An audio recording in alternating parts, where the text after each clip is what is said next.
நார்மலாக ஒரு Nifty 50 index வந்து ஒரு 15% கொடுத்துருக்கு அப்படின்னா ஒரு மியூச்சுவல் ஃபண்ட் டிஸ்ட்ரிபியூட்டர் ரெக்கமெண்ட் பண்ணுற ஃபண்ட் வந்து அதுலேருந்து குறைஞ்சது ஒரு 3-5% அதிகமாக கொடுத்ததுன்னா அந்த மியூச்சுவல் ஃபண்ட் டிஸ்ட்ரிபியூட்டர் ஃபண்டை அனலைஸ் பண்ணி கொடுத்துருக்காருன்னு அர்த்தம். ஸ்டெப் எஸ்ஐபியோ இல்லை நார்மல் எஸ்ஐபியோ நடுவில் நிறுத்திக்கிறதுனா நிறுத்தலாம். பட் நிறுத்தினீங்கன்னா டெஃபினட்டாக உங்களுக்கு அதுக்கு ஏற்ற ஈல்டு கிடைக்காது.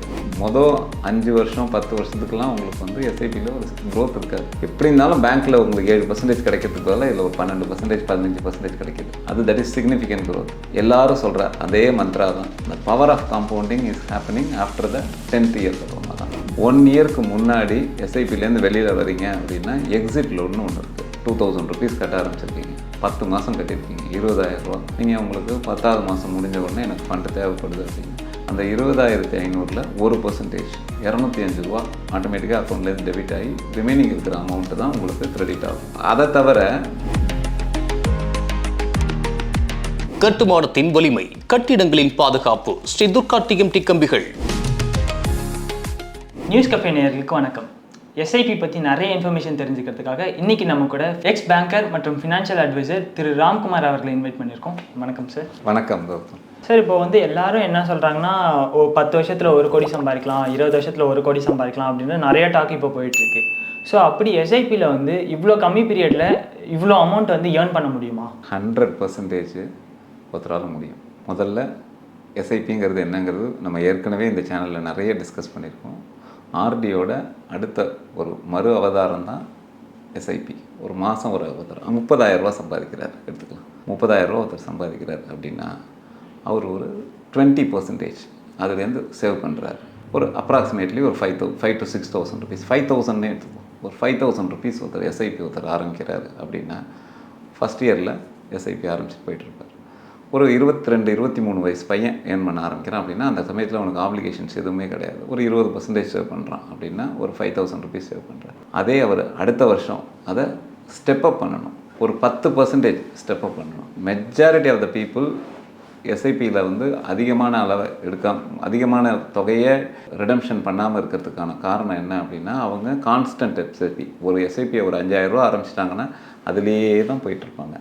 பட் உங்களோட சேலரி இன்க்ரீஸ் ஆகும்போது அதுக்கு ஏற்ற அளவுக்கு உங்களோட எஸ்ஐபியோட அமௌண்ட்டையும் நீங்கள் இன்க்ரீஸ் பண்ணணும். So it is called step up SIP. So இன்றைக்கி 30,000 ரூபா சம்பளம் வாங்குறீங்க, அடுத்த வருஷம் ஒரு 36,000 ரூபா வாங்குறீங்க அப்படின்னா அதுலேருந்து ஒரு 10% நீங்கள் ஏற்கனவே ஒரு 5,000 ரூபா போட்டிருந்தீங்கன்னா 5,500 ரூபா. ஸோ இப்படி வந்து உங்களோட எஸ்ஐபியோட அமௌண்ட்டை வந்து ஸ்டெப்அப் பண்ணிகிட்டே இருக்கும்போது டெஃபினட்டாக நீங்கள் எஸ்ஐபி மூலமாக 10 வருஷத்துலையோ 20 வருஷத்துலையோ நீங்கள் நினச்ச கோலை அச்சீவ் பண்ணலாம். சரி, இப்போ வந்து எஸ்ஐபி சொல்லியிருந்தீங்க, ஸ்டெப்அப் எஸ்ஐபி சொல்லியிருந்தீங்க. ஸோ ஸ்டெப்அப் எஸ்ஐபி பண்ணுறப்போ நான் வந்து நடுவுலேயே ஏதோ ஒரு ப்ராசஸை ஸ்டாப் பண்ணணும், இல்லை நான் என்னோடய எஸ்ஐபியை ஸ்டாப் பண்ணணும்னா அதுக்கு என்ன மாதிரி டிஃபிகல்ட்டிலாம் ஃபேஸ் பண்ண வேண்டியதாக இருக்குது சார்? அது ஒன்றும் இல்லை. டெஃபினட்டாக ஸ்டெப்அப் எஸ்ஐபியோ இல்லை நார்மல் எஸ்ஐபியோ நடுவில் நிறுத்திக்கிறதுனா நிறுத்தலாம். பட் நிறுத்தினீங்கன்னா டெஃபினட்டாக உங்களுக்கு அதுக்கு ஏற்ற ஈல்டு கிடைக்காது. ஒரு சிம்பிள் ப்ராசஸ் தான். உங்களோட மியூச்சுவல் ஃபண்ட் டிஸ்ட்ரிபியூட்டரையோ இல்லை உங்கள் ஆன்லைன் ஆப்லேயோ நீங்கள் உங்களோட மேண்டேட்டை டெம்பரவரியாக பாஸ் பண்ணி நிறுத்திக்கலாம். எஸ்ஐபி பாஸ் ஃபெசிலிட்டிஸ்னு அவைலபிள் இருக்குது. ஸோ அது மூலமாக நிறுத்திக்கலாம். பட் உங்கள் கோலை போய் அச்சீவ் ஆக மாட்டீங்க. அதனால் நம்ம திருப்பி நம்மளோட இன்வெஸ்டர்ஸ்க்கு நம்ம என்ன சொல்கிறோம் அப்படின்னா, even though in spite of difficulties, because நம்ம நிறைய தடவை பேசியிருக்கோம், உங்களோட 50% வந்து உங்களோட அத்தியாவசியமான தேவைக்கு, மீதி இருக்கிற ஒரு 30% வந்து உங்களோட லக்ஸரி லைஃப்க்கு உங்களோட என்டர்டெயின்மெண்ட்டுக்கு அது மாதிரி, மீதி இருக்கிற அந்த 20% உங்களோட சேவிங்ஸ்க்குன்னு எடுத்து வைக்கிறீங்க. அந்த 20% சேவிங்ஸில் நெவர் எவர் காம்ப்ரமைஸ். அதை வந்து நீங்கள் எப்படி நினச்சிக்கணுன்னா என்னோட ஒரு டேக்ஸ் அமௌண்ட்டுன்னே நினச்சிக்கணும். எனக்கு ஒரு இன்கம் டேக்ஸ் அமௌண்ட் பிடிச்சிட்டாங்க அப்படிங்கிற மாதிரி நினச்சிக்கணும். 30,000 ரூபா சம்பளம் வாங்குறீங்க, 5,000 ரூபாயை அவங்களுக்கு பிடிச்சிட்டாங்க, மீதி 25,000 தான் நீங்கள் உங்களோட பட்ஜெட்டே போடணும். ஸோ உங்களோட டே டு டே மந்த்லி பட்ஜெட்டை வந்து அந்த 25,000 போட்டு பழகிட்டீங்க அப்படின்னா டெஃபினட்டாக இந்த 5,000 ரூபா உங்களால் சேவ் பண்ண முடியும். ஸோ திருப்பி நம்ம சொல்கிறது என்னென்னா, நிறுத்துறதுக்கு ஆப்பர்ச்சுனிட்டிஸ் இருக்குது. அப்படி தயவு செஞ்சு நிறுத்திடாதீங்க. பிகாஸ் நீங்கள் நிறுத்தினீங்கன்னா உங்கள் கோலை அச்சீவ் பண்ணுறது டெஃபினட்டாக கஷ்டம். சரி, இப்போ எல்லாருக்கும் இன்னொரு தாட் இருக்குன்னா, எஸ்ஐபினா ஒரு லாங் டர்மாக தான் போடணும், ஒரு 30 years 20 years அந்த மாதிரி தான் போடணும் அப்படின்னு சொல்கிறாங்க. ஸோ இதுக்கு பயந்துக்கிட்டே சில பேர் என்ன பண்ணுறாங்கன்னா, இந்த மாதிரி நான் எதுக்கு அவ்வளோ டைம் வெயிட் பண்ணணும், நான் எதுக்கு அவ்வளோ டைம் வெயிட் பண்ணி என்னால் கார்பஸ் ஏர்ன் பண்ணி நான் என்ன பண்ணுறது, எனக்கு இந்த டைம் வந்து என்ஜாய் பண்ணணும் அப்படின்னு சொல்லிட்டு ஒரு ஷார்ட் டேர்மில் கோல்ஸ் நோக்கி போகிறாங்க. ஸோ அந்த மாதிரி எஸ்ஐபியில் வந்து ஷார்ட் டேர்ம் போகிறது நல்ல ஆப்ஷனாக இருக்குமா? தாராளமாக போகலாம். நான் இப்போ சம்பாதிக்க ஆரம்பிச்சிருக்கேன். எனக்கு ஒரு 5 வருஷத்துக்கு அப்புறமா எனக்கு ஒரு கார் வாங்கணும், நான் லோனுக்கு போக வேண்டாம், அதுக்கு பதிலாக என்னோடய ஃபுல் அமௌண்ட்டு கொடுத்து வாங்க போகிறேன் அப்படின்னா 5 வருஷத்துக்காக நீங்கள் ஒரு எஸ்ஐபி ஒன்று ப்ரிப்பேர் பண்ணலாம் மாதம். அதுக்குன்னு சொல்லிட்டு என்னோட ட்ரீம் காரை வாங்குறதுக்காக நான் ஒரு எஸ்ஐபி போகிறேன் அப்படின்னு சொல்லிட்டு 5 இயர்ஸ்க்கு you can go for it. இல்லை நான் ஒரு 22 இயர்ஸ் ஓல்டு, 27 இயர்ஸில் எனக்கு மேரேஜ் ஆக போகுது, அந்த மேரேஜுக்கு நான் என் பேரண்ட்ஸ்க்கு ஒரு கார்பஸ் ஒன்று கொடுக்கணும், சப்போர்ட்டிவாக இருக்கணும் அப்படின்னாங்கிறதுக்காக அந்த 5 இயர்ஸ்க்கான கார்பஸ் க்ரியேட் பண்ணலாம். இல்லை நான் ஒரு நியூலி மேரீடு கப்புள், எனக்கு ஒரு பையன் பிறந்துட்டான், ஸோ இப்போ அவனுக்கு ஒரு 6 வயசில் இன்றைக்கி எஜுகேஷனுங்கிறது ஒரு பெரிய காஸ்ட்லி அஃபேர் ஆகிடுச்சு. Costly expenses almost 1.5 lakhs to 2 lakhs ஆகுது ஒரு அட்மிஷனுக்கு ஒரு ஸ்டாண்டர்டான ஸ்கூலில். ஸோ அந்த இதுக்காக கார்பஸ்க்காக நான் ஒரு எஸ்ஐபி ஜென்ரேட் பண்ணணும் அப்படின்னா சின்ன லெவலில் பேக்வேர்ட் கால்குலேஷன் பண்ணணும். எனக்கு ஒரு 1.5 lakhs வேணும் அப்படின்னா அதுக்கு எவ்வளோ நான் எஸ்ஐபி போடணும் அப்படிங்கிற பேக்வேர்ட் கால்குலேஷன் மூலமாக நீங்கள் எஸ்ஐபி போடணும். Even short term goal achieve பண்ணுறதுக்கும் நீங்கள் தாராளமாக எஸ்ஐபி மூலமாக இன்வெஸ்ட் பண்ணலாம். பட் ஆனால் எஸ்ஐபி கால்குலேட்டர் பண்ணி பார்த்தா கிட்டத்தட்ட ஒரு 10 to 15 இயர்ஸ் வரைக்கும் அது ஒரு கிராஜுவலாக தான் இன்க்ரீஸ் ஆகிட்டு இருக்கு. ஒரு 15 இயர்ஸ்க்கு அப்புறம் தானே சார் அது வந்து ஒரு ஹியூஜ் ரிட்டர்ன்ஸ் மாதிரி கொடுக்குது. ஸோ இதுக்கு என்ன ரீசனாக இருக்கும்? ஏன் இந்த 15 இயர்ஸ் வந்து ஒரு ஸ்லோ க்ரோத்து, அதுக்கப்புறம் 15 இயர்ஸ் வந்து ஒரு ஹியூஜ் க்ரோத்தாக இருக்குது? ரொம்ப சிம்பிள். இட் இஸ் மொதல் 5 வருஷம் 10 வருஷத்துக்குலாம் உங்களுக்கு வந்து எஸ்ஐபியில் ஒரு க்ரோத் இருக்காது. எப்படி இருந்தாலும் பேங்க்கில் உங்களுக்கு 7% கிடைக்கிறதுக்கு பதிலாக இதில் ஒரு 12%, 15% கிடைக்கிது. அது தட் இஸ் significant growth. எல்லாரும் சொல்கிற அதே மந்த்ரா தான். the power of compounding is happening after the 10th year அப்புறமா தான். நீங்கள் the more longer you stay in SIP, the yield is on a higher side. அதாவது அதிக காலம் நீங்கள் எஸ்ஐபியில் கண்டினியூஸாக இன்வெஸ்ட் பண்ணிக்கிட்டே வந்தீங்க அப்படின்னா உங்களோட ரிட்டர்ன்ஸ் வந்து நீங்கள் நினச்சி பார்க்க முடியாத ரிட்டர்ன்ஸ் உங்களுக்கு டெஃபினட்டாக எஸ்ஐபி மூலமாக கோடிக்கணக்கில் கிடைக்கும். ஷார்ட்டராக இருக்கீங்க அப்படின்னா டெஃபினட்டாக அந்த நீடையும் நம்ம ஃபுல்ஃபில் பண்ணி தான் ஆகணும். ஸோ அதுக்காக நீங்கள் 5 years 10 yearsக்கு போகலாம். பட் லாங் டேர்ம் கோல்ஸ்னால் ஒரு குழந்தைங்களோட ஹையர் எஜுகேஷன், இல்லை என்னோட ரிட்டையர்மெண்ட் பிளான், இல்லை என் பசங்களோட மேரேஜ் எக்ஸ்பென்சஸ், இதுக்காக நீங்கள் வந்து லாங் டேர்ம் எஸ்ஐபியை ப்ரிஃபர் பண்ணிக்கலாம். அப்புறம் இன்னொரு டவுட் எல்லாருக்கும் வரது என்னென்னா, எஸ்ஐபி வேறு மியூச்சுவல் ஃபண்ட்ஸ் வேறு அப்படின்ற மாதிரி ஒரு ரெண்டுத்தையும் ஸ்ப்ளிட் பண்ணி பார்க்குறாங்க சில பேர். ஸோ அது வந்து கரெக்டான ஒரு மெத்தடா, இல்லை எஸ்ஐபியும் மியூச்சுவல் ஃபண்டும் வேறையா? டெஃபினட்டாக அது தப்பான ஒரு எண்ணம். மியூச்சுவல் ஃபண்ட்ஸுங்கிறது ஒரு ப்ராடக்ட். அந்த ப்ராடக்டில் ஒரு அங்கம் வந்து எஸ்ஐபி. எஸ்ஐபின்னா என்ன? Systematic investment plan. டிசிப்ளினாக பேஷன்ஸாக ஒருத்தர் மந்த் ஆன் மந்த் இன்வெஸ்ட் பண்ணுறது. மந்த் ஆன் மந்த்தாக இருக்கலாம், இல்லை நான் ஃபோர்ட்நைட்லியில் இன்வெஸ்ட் பண்ணுறேன்னா 15 நாளைக்கு ஒரு தடவை இன்வெஸ்ட் பண்ணலாம், இல்லை 3 மாதத்துக்கு ஒரு தடவை இன்வெஸ்ட் பண்ணுறேன், எனக்கு 3 மாதத்துக்கு ஒரு தடவை தான் கேஷ் ஃப்ளோ வரும்னா 3 மாதத்துக்கு ஒரு தடவை இன்வெஸ்ட் பண்ணலாம். ஸோ எந்த ஒரு இன்வெஸ்ட்மெண்ட்டை சிஸ்டமேட்டிக்காக நம்ம இன்வெஸ்ட் பண்ணுறோம்னா that is called systematic investment plan. So mutual ஃபண்டில் ஒரு அதுலேருந்து வர ஒரு அங்கம் வந்து எஸ்ஐபி. சார் எல்லாரும் சஜஸ்ட் பண்ணுறது என்னென்னா, ஒரு மியூச்சுவல் ஃபண்ட் அட்வைசர் மூலியமாக போனால் ரிஸ்க் கம்மி, ப்ராஃபிட் அதிகம் அப்படின்னு சொல்கிறாங்க. ஸோ இப்போ எனக்கு மார்க்கெட் பற்றி நாலேஜ் இல்லை, ஸோ அதனால் நான் அது ரிஸ்க் எடுக்காதனால இப்போ நான் மியூச்சுவல் ஃபண்ட் அட்வைசர் மூலியமாக போகிறது கரெக்டான ஆப்ஷனாக இருக்கும். பட் அவங்களால எப்படி ரிட்டர்ன்ஸ் அதிகமாக தர முடியும்? மியூச்சுவல் ஃபண்ட்ஸ் டிஸ்ட்ரிபியூட்டர் என்னென்னா டே டு டேயில் ஃபண்டை பற்றி ரெகுலராக அனலைஸ் பண்ணிகிட்டு இருக்காங்க. எந்த மாதிரியான ஃபண்ட்ஸு, அந்த ஃபண்ட் மேனேஜர்ஸ் யார், அதில் ஏவிஎம் என்ன, ஸோ அதில் இருக்கிற ஒரு ஷார்ப் ரேஷியோ, பீட்டா, ஆல்ஃபா, அது மாதிரி டிஃப்ரெண்ட் டெர்மினாலஜிஸ் இருக்குது. அதில் அவங்க எக்ஸ்பர்ட்.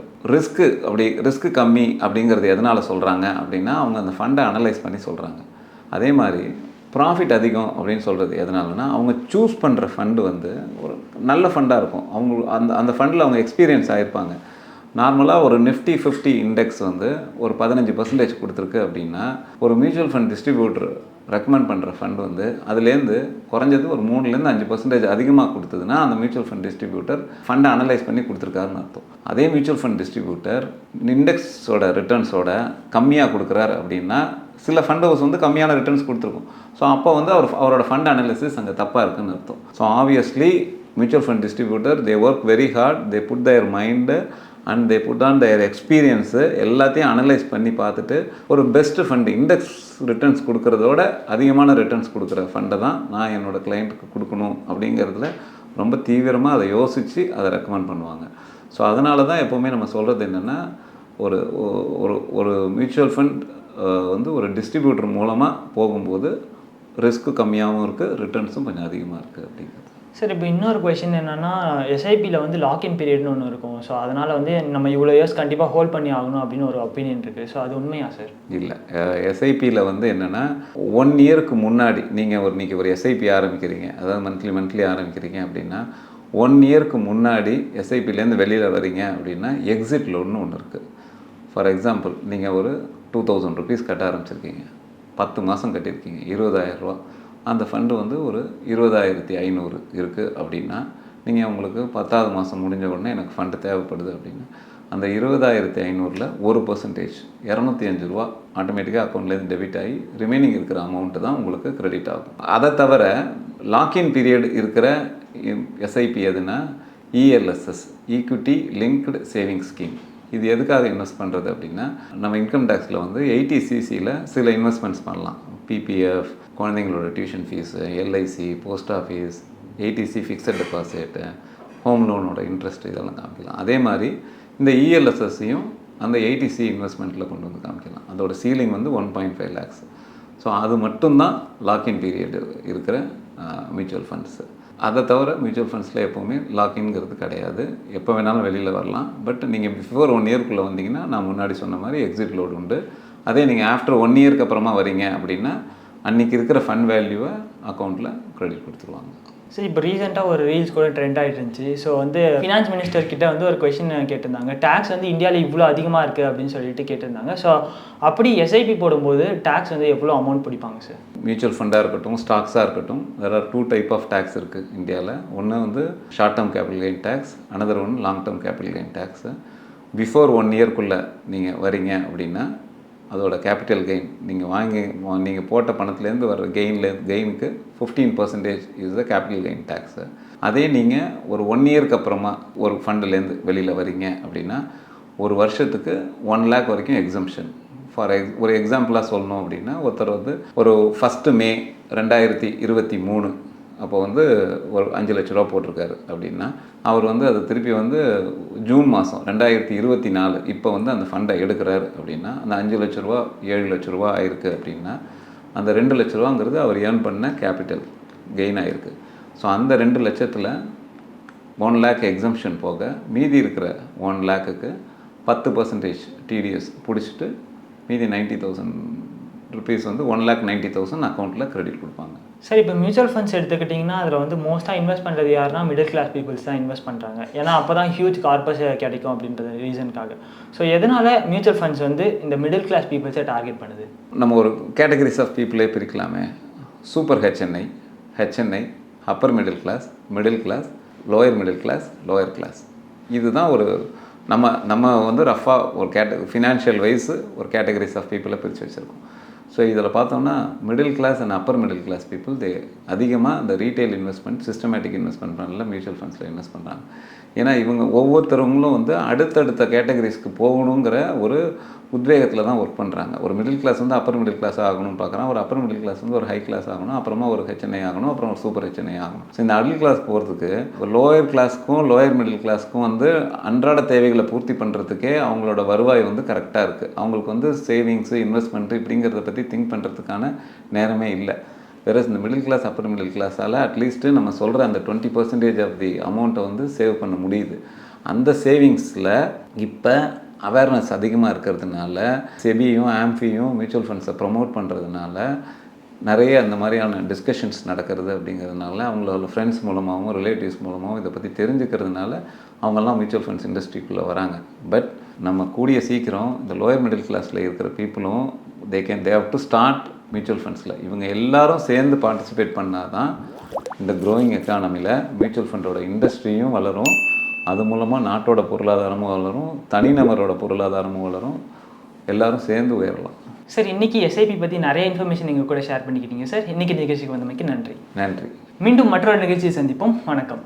இந்த வீடியோ உங்களுக்கு பிடிச்சிருந்தா லைக் பண்ணுங்க, ஷேர் பண்ணுங்க, கமெண்ட் பண்ணுங்க, மறக்காம பெல் பட்டனை கிளிக் பண்ணிட்டு சப்ஸ்கிரைப் பண்ணிடுங்க.